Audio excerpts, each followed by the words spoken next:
At CNS, we hear this statement all the time. I need help fixing my bad scores. What do I do? What a lot of carriers don't understand is that there are different types of scores and they are affected in different ways.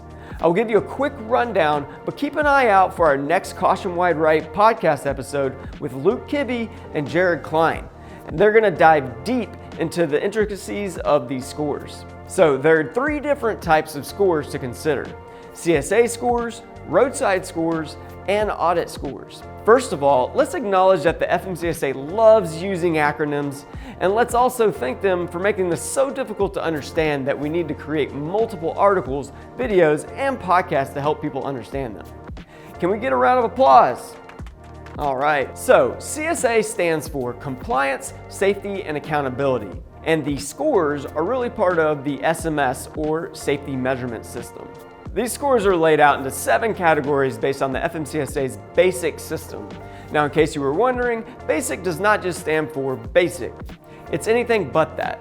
It stands for Behavioral Analysis and Safety Improvement Categories, and your performance in those categories determines your overall CSA score. The categories include unsafe driving, accidents, compliance with hours of service and hazardous materials, vehicle maintenance, drug or alcohol use, and driver fitness. One of the most important things you need to understand is that you should not be celebrating if you have a high CSA score. You want them to be as low as possible. Now, roadside scores are a totally different thing, but ultimately relate to your CSA scores because if you get a roadside violation, it would affect one of those categories we were just talking about. Your roadside scores are measured by something called an ISS score, or Inspection Selection System. See, I told you they like their acronyms. So, those ISS scores are basically what a DOT officer uses to decide whether they will give you a roadside inspection. The ISS scores go from 1 to 100. A score between 1 and 49 means you will most likely pass without an inspection. 50 to 74 means they have the option of doing an inspection.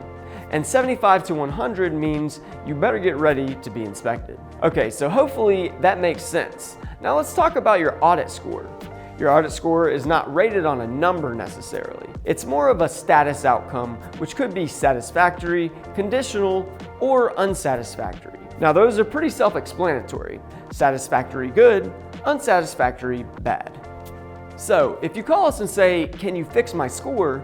just know that it's not a quick fix. We may have to dig a little bit deeper to understand how bad your scores are, what score needs improvement, and what violation occurred that affected your score. Then we can put a plan together to work on improving the scores. Just be sure to check out the podcast whenever that comes out, and they will discuss how all of those scores are actually calculated and the number of ways that you can lower them. If you have questions or concerns now, you can always call or email us, or just fill out the form below.